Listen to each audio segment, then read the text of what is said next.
What's going on, people? Now, before we tap into the video, I just want to shout out all my upper echelon members. Now, we racked up a good amount of new members, and I just want to say thanks for the support, and we're going to keep the raw and exclusive stories coming. Now, tonight, we head back to the 40s and 50s, covering an old timer by the name of Elihu, Black Dot McGee, out of South Central, being originally from Texas. Now, he moved to Cali in 1926. His police record shows bookmaking and gambling arrests, as well as bootlegging, manslaughter, grand theft, receiving stolen property, possession of narcotics, and burglary.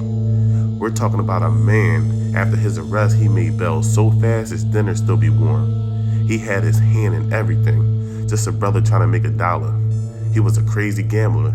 He'll bet on anything. He was the type to bet on the amount of Cadillacs that would drive down the street within 5 minutes.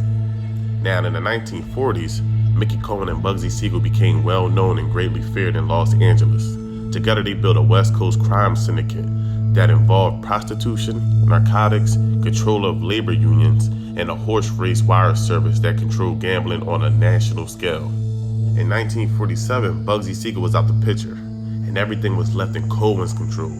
He wanted to control everything, so he decided to recruit African Americans to collect money in the ghettos. Elihu McGee was a hustler. He collected money for Cohen from guys that wouldn't pay up. He was an all-around hustler, and he was definitely about a come-up. He ran multiple small-time gambling spots in the neighborhoods of South Central, looking to expand. Now, one day he would hear from one of his boys on how they were just got in New York. His boy gambled at a mobbed-up joint, and the cards were marked, so they got him for all of his money. Now, McGee made a couple of phone calls, but his arms didn't stretch far as New York. He was small time at the time. He hopped on a plane and headed to the Big Apple with a couple of men.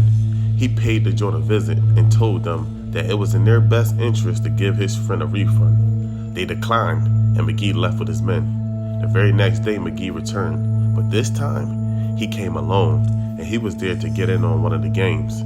He told himself he would not leave until he took them to the cleaners, and he did exactly that.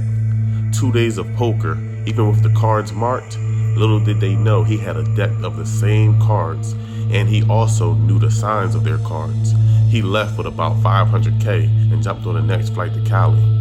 Now, word would get back to Mickey Cohen's people, and they immediately reached out. Now, Mickey Cohen would sit McGee down and ask him what he needed. And before you know it, numerous gambling offices were open in South Central. The two agreed to divide the action in the South Central ghettos. McGee started to get rich as the money was rolling in. McGee also didn't have a problem with handling Cohen's dirty work, as he had hundreds of guns on standby with just a push of a button. During the war with Jack Dragna, Black Dot played a big part in the war. They was letting each other have it during the time, and Dragna even had Cohen's home bombed. Now look at Cohen's just sitting there calm, looking at what's left in his closet with no worries. A true old school gangster. He knew what came with the life. Black Dot and Cohen started riding around in bulletproof vehicles, and you know you was paying top dollar just to get one of those. But the paper was nothing to them. With the amount of rackets they had, they were making money in their sleep. Now, the violence eventually caught attention to the local police and the feds. I mean, a bombing is very over the top. It's supposed to be against the rules, but the word criminal and rules don't really go together. But the feds began investigating Cohen and charged him with tax invasion. Cohen was convicted of tax evasion and was sentenced to 4 years in federal prison in 1951. So at this point, McGee controlled most rackets in the community. He started to develop ties all over the U.S., with Harlem being one of them. He was locked in with Bumpy Johnson and was plugged in with the Five Families. He started to own legitimate businesses. He had the Flame and Casablanca night spot.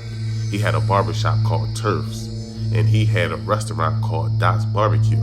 He managed a downtown club, which was one of Mickey Cohen's favorite spots. He rubbed shoulders with popular celebrities of the time, having them perform at his night spots, and of course, illegal activity went down at those spots. So around the mid and late 1950s, the IRS started to come down on the Cohen organization. It started to crumble due to informants and a fight against organized crime. Many businesses started to shut down, and many guys started to disappear. See, a lot of people don't even think about how much it costs to even fight a case, especially a RICO. And you better hope you don't get your bail denied.